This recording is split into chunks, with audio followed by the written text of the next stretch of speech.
হিসাব হবে না। এবং বৃদ্ধকালে যে বয়সটা আছে এই বয়সের হিসাব, তাই বুঝে যদি আমল না করেন, আপনি যদি যুবক থাকতে আমল না করেন, মনে হয় যে আপনি বৃদ্ধকালে যে আমল করতে পারবেন? আমল হলো অভ্যাসের জিনিস। কি? আপনি যত বেশি অভ্যাস করতে করতে যাবেন সেটা কমে আসবে, কিন্তু অভ্যাস কি হয়ে যাবে? থেকে যাবে। আপনি এই বয়সে যত খারাপ কাজের দিকে যাবেন, শেষ বয়সে হয়েছে কি সেই খারাপ কাজের অভ্যাস আপনার থেকেই যাবে। কি হয়ে যাবে? থেকেই যাবে, কমবে কিন্তু থেকেই যাবে। যখন গুনার কাজ ছেড়ে দিবেন, ইবাদতে যত মগ্ন থাকবেন, তখন দেখা যাবে কি ইবাদত করবেন, অল্প হোক, কি হোক, অল্প হোক, কিন্তু আপনার দ্বারা গুনাহ হবে না। কি হবে না?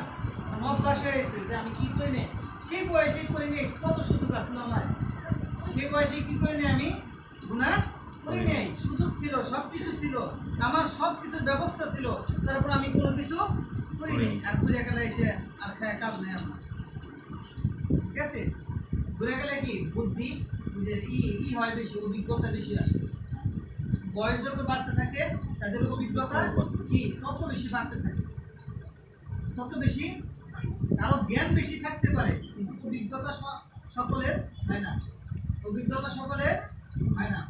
যত বয়স বাড়বে অভিজ্ঞতা বাড়বে, অভিজ্ঞতা বাড়বে। জ্ঞানের জিনিস, অভিজ্ঞতা আরেক জিনিস।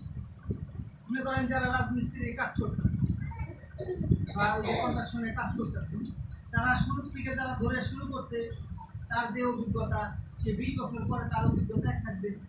কারণ সে এই যে কত জনের লাঠি গুইতে কথাবার্তা শুনতে শুনতে, কোন রড কোন জায়গায় দিতে হবে, উপর না নিচে, এটি শুনতে শুনতে 20 বছরের অর্ধে অভিজ্ঞতা চলে আসছে। যদি এই বিষয়টা শিখে আসে তাহলে তার অভিজ্ঞতা বাড়বে।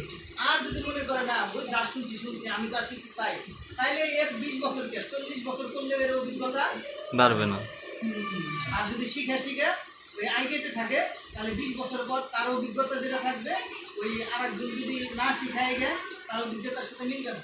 সে যতই কাজ করুক, 40 বছর করলেও তার অভিজ্ঞতার সাথে মিলবে না।